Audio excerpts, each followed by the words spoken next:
It's been a busy day for the American president. After a tense call with the Chinese leader, it was to the podium in the White House to tell the American people, don't panic about the economy.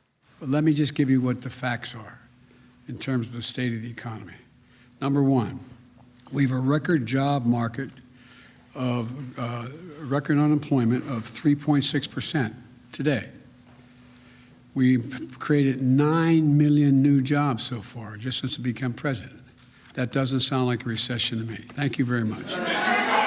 He's not wrong. Unemployment is at record lows. And with the midterms upcoming, his message needs to be, all will be well. But on the nation's growth, take a look at the difference a year makes with war, COVID and inflation. 6.3% growth for the first 3 months of last year. More in the second quarter. A COVID dip. And then more still as the economy bounced back from the pandemic. But then the headwinds, the economic and supply chain impact of the war in Ukraine, inflation and measures to correct rocketing costs. There was some hope that it would grow just a little in the past 3 months, but instead it shrank by 0.9%. The second key point, I'd say, Mr. President, is our balances are much higher than they were in the pandemic.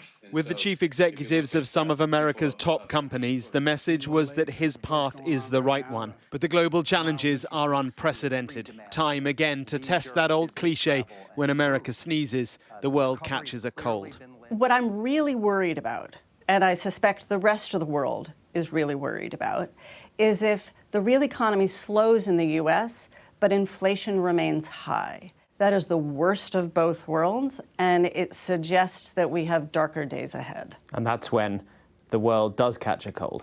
Yes, I mean, that is when the US is, shivering under the covers with a fever, and the rest of the world is worried about catching that disease. Absolutely.